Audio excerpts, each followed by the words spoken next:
Hi. Hey. Okay. Yeah, that started out a little like, kind of, but I was assigned what to speak about today, and it's all about kind of trouble. So what better way to be in trouble than to create a bridge over trouble, which is really in the trouble, and it's around the trouble. And we're going to talk about Brene Brown's book, Rising Strong. That has been the book study for this month, right? Yes, and it's all about expectation and disappointment and resentment and forgiveness and all of these things that Brene Brown is masterful in helping to rumble within about what it is and how it got there and what to do with it and what to call it. And I really appreciated that. And it reminded me of my work at the hospital. I'm a trauma chaplain during the week. And I see a lot of resentment and expectation, disappointment. And it's all part of that troubled water. So I don't want to spend a lot of time about what it is, even though there's a powerful story in the chapter 7 and chapter 8. It starts with a family that gets hijacked emotionally and within by a family member who is addicted to alcohol.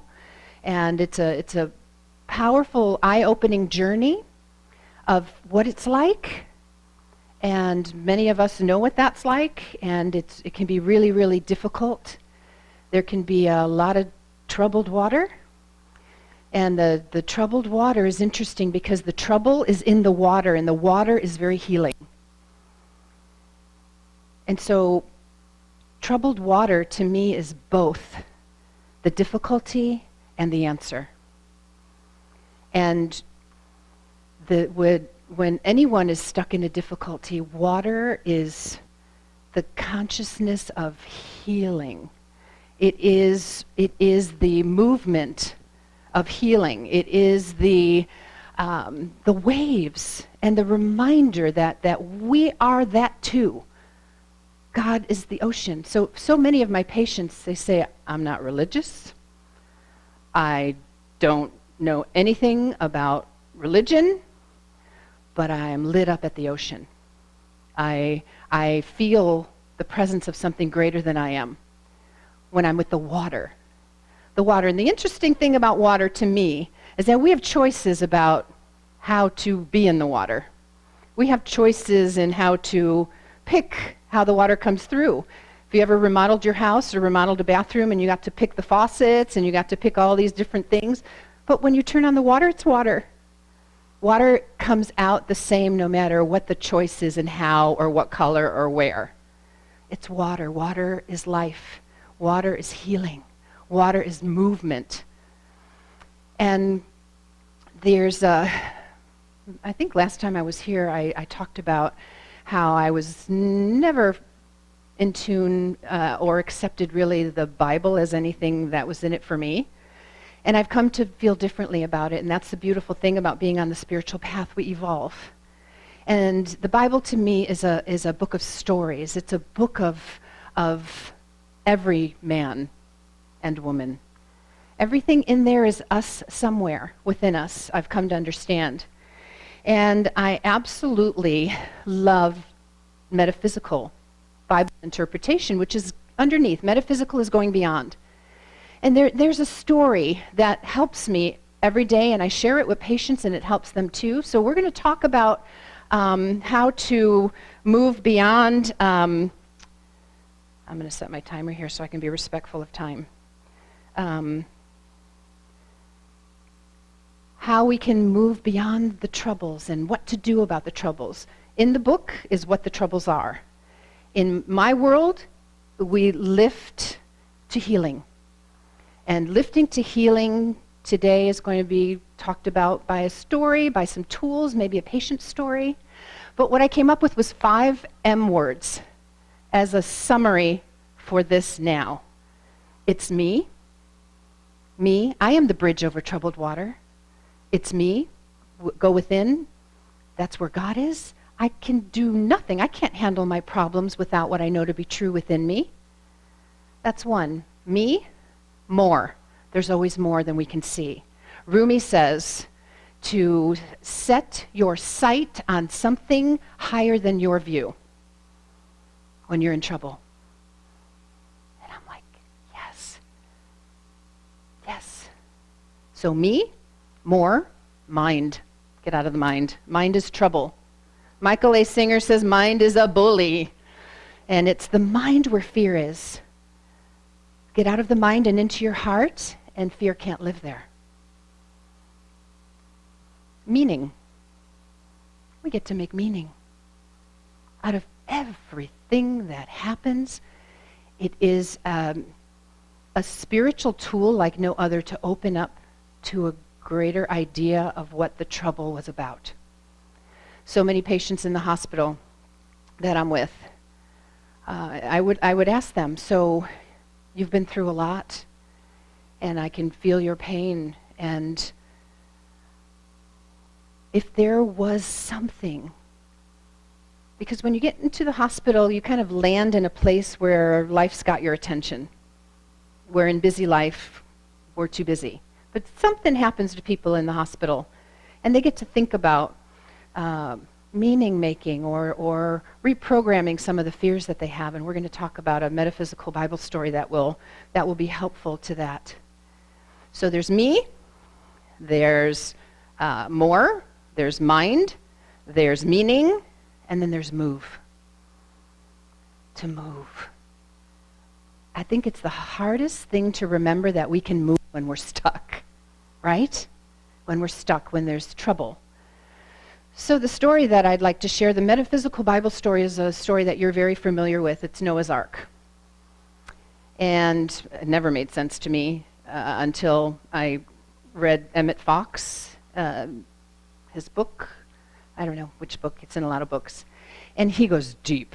And he makes it practical. And that's what I found the Bible to be, practical wisdom. And I'm all about that. So here it is. When the tides of trouble come, fire down the hill, diagnosis, fear in the mind. When times of trouble come, Noah was a praying man, and he heard the voice of God. And I think prayer is really the opening up, the part that we get to do, to feel the presence of God. So Noah was a praying man, and he heard the voice of God to build this ark. Well, the ark in real life is a boat. That's nice. But in the spiritual realm, which we are understanding metaphysically speaking, the ark is a state of consciousness. It's a state of mind. And so when trouble comes, we build an ark. An ark in our mind of safety. An ark in our heart of being with the presence that is bigger than we are, which is usually where we find resolve when we pray. So this ark, and it's so interesting because there aren't any windows at the level of the storm. You can't see the dark sky. You're not looking at it as it gets bigger in your face and you get more and more frightened. You don't look there. But there's one tiny window, and it's at the very top. A reminder to look up in the vast, unlimited sky, which is what you can see, which helps lift to the gift of what is going on, rather than watching the storm and the waves get bigger and bigger and we get smaller and smaller and filled with greater and greater fear. Does anyone know that fear? You with me? Yeah. So, build yourself an ark of consciousness. What does that mean? Inside us, where God is, where power is, where grace is. It means that We have choice on where we look. We have choice on how to be. We have choice on how to live with fear. And so the animals that come on the ark, they're representative of our thoughts. And they were all welcome, and they're all within us. We have the creepy crawly animals that don't leave the earth or the ground. Those are our thoughts that are kind of keep us low and stuck, slithering like a snake, or I don't know, insects that don't fly. Things like that. We all can bring that thought in to keep us grounded.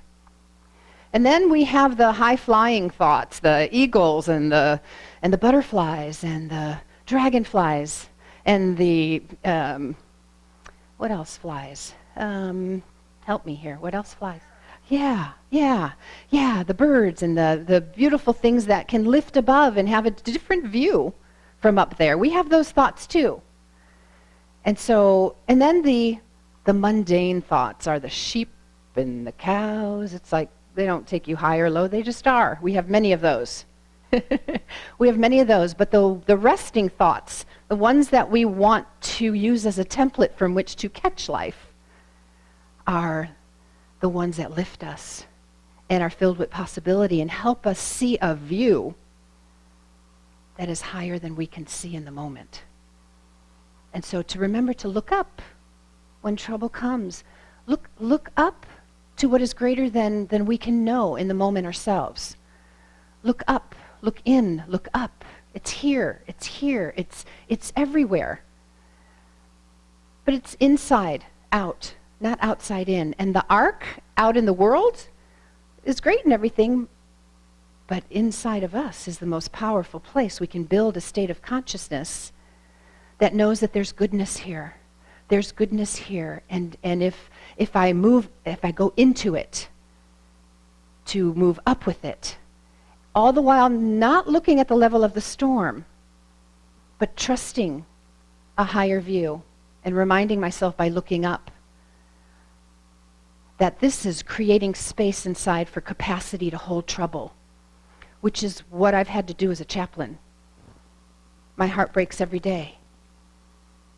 And seeing the unthinkable troubles that can happen to people, and that do happen to people, that helping them to create some kind of safety within can be very helpful. Very helpful, especially when out there looks scary. So it's really an amazing thing to be with people on this journey, because I have an arc that goes in with me to every room. And there's this idea of like the little me and the big me, the small I and the big I being God, the small I being me, and that we are connected everywhere we go. And I get to remember that I can surrender at any point the struggle and the heartbreak and the disappointment and the resentment to take a higher view and to create meaning somehow, because it's me. It's not in you, it's in me. You are in you for you, but I am in me for me. And in me is where I lift to a gift somehow. In me is where I know the presence and power and the grace of God. Grace is always present. Grace. What is grace? Grace. Grace is what comes into a moment, transforms it, makes it into something better, and then takes us with it. That's grace. That's grace. And grace is always with us.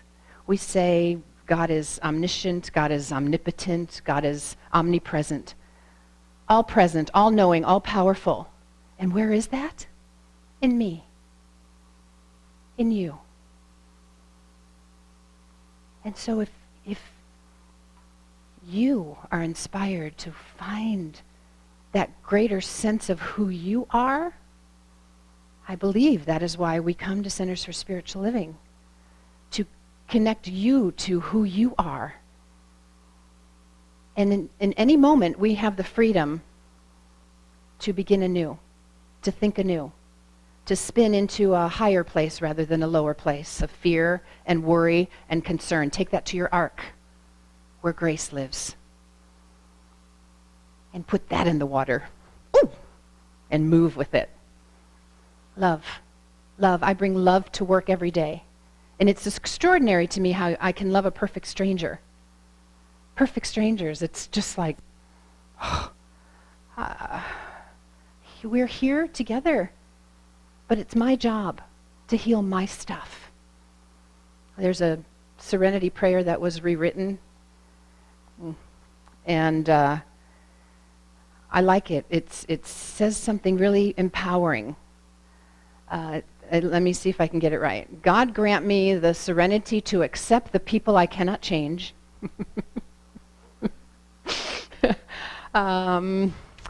The courage to change the one I can, and the wisdom to know it's me. Because if I'm waiting for you out there, I might be waiting a long time. I get to grow my capacity for joy. I get to grow my capacity for love. I get to grow my capacity to heal my stuff. We all have stuff. We all have stuff, but how we feel is important. There are so many people who lock into separation and feel safe there. And if they knew that grace was waiting to take them with it to peace, to calm, to healing, to joy, and somehow, some way, I don't know where it came from or why it still exists, but the work is within ourselves to try to gift this to ourselves, to accept more for ourselves than being locked into judgment and self-hatred and disappointment and all of those things. There's more meaning that can be made if we're willing to do the work. And I know because you come to Centers for Spiritual Living, you're willing to do the work. I know we work on ourselves, don't we? It's important to us to work on ourselves, and then it's like you see that there's no one to blame. There's no one to point your fingers at, because that just keeps you distracted in the world. It keeps us distracted in the world. I'm right with you doing my work, trust me. And so it's really so beautiful to just be in the quiet, like the meditation here, the classwork here that turns you inside out and helps you create an arc of consciousness. An arc of consciousness that is a peace of mind. That you can be the eye, the big eye in the storm. You can be connected to grace in the middle of madness. And how to do that? A couple more ideas before I have to finish here, but I like the idea of visuals. I do a lot of color and imagery with patients, and it can really be helpful to just pick a healing color and then just breathe it in and then breathe it out. That can be very helpful. Also, take a ride in a spiritual elevator.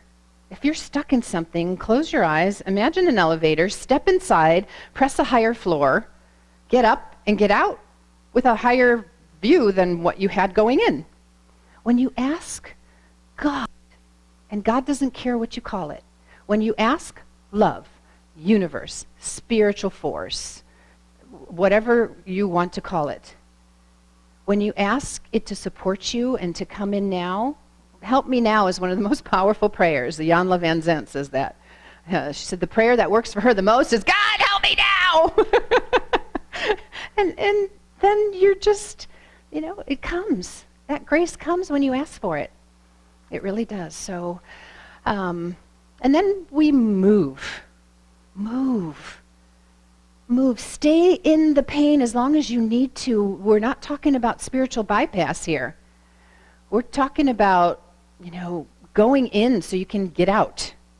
You have to get into the ark to have the olive branch return You have to get in and trust and move. And so to move, what does that mean? When there's troubled water, and we're asking ourselves really to rise strong in troubled water, and we go to those places that hold the darkness, they hold the trouble, they hold the resentments, they hold the lack of forgiveness, because we have a story that we're right somewhere and we can't get past it. Go in the elevator, go up a floor. See how that's torturing you. You. And you can't let it go. And it's really a beautiful thing to gain some space inside to know what else is here besides the trouble. Powerful question. When you're in the middle of something horrible, you can ask, what else is here? What else is here? That's another way to take a ride on an elevator that you don't really go in and up in. You just lift to a gift. Starts to feel good, starts to feel better, starts to become your consciousness, not in the ark, everywhere. Isn't that a beautiful goal? To have love come in, make it better, and then take you with it.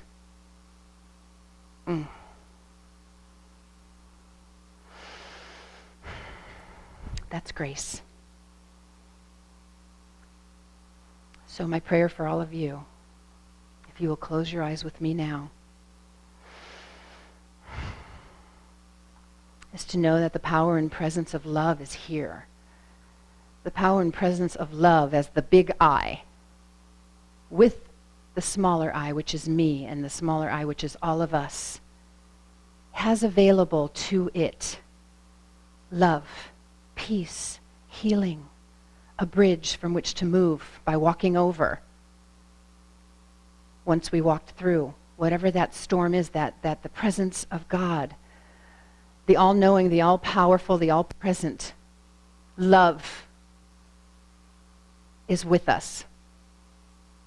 And that we open up to a grander idea of what that feels like, of what that allows us for our life, for what that grows in us.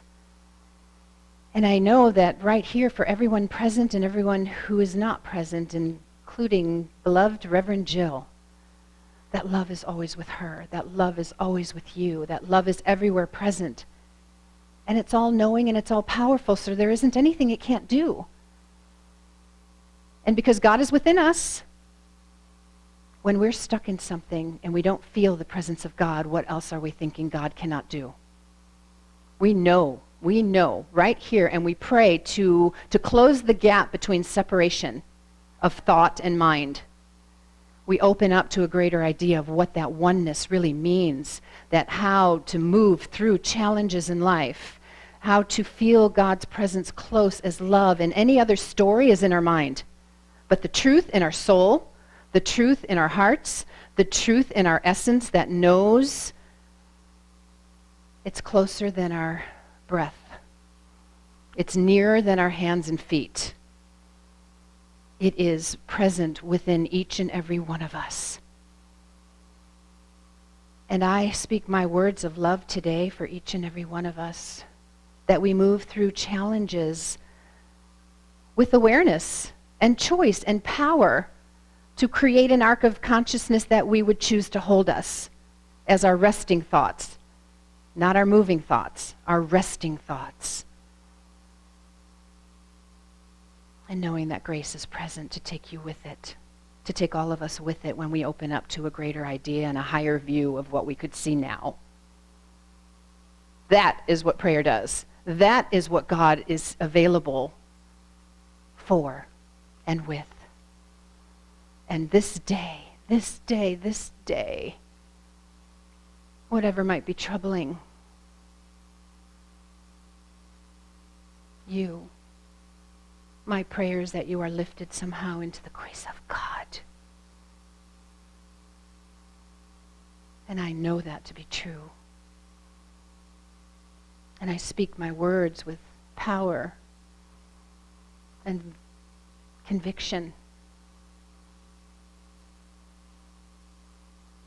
That love is present everywhere. And so I have such a grateful heart for being in this beautiful community this morning. And I give thanks for all of it. For us being together in this way, for us doing the work together, for us knowing that we can be more, have more, do more. And the very thing that we are looking for, we are looking with. And today we know that in a bigger way.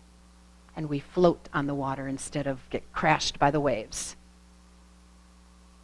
Because the bridge is us. It's me. And there's more. And we're out of our minds and into our spirits right now. And we're creating meaning in order to move to greater life. And I let that go into the laws of the universe to come back manifested as greater joy for each and every one of us. And everyone in the world. And everyone in the hospitals everywhere. And everyone who needs it. That love is there. And it's up to us to see it. Thank you, God. And so it is. Amen.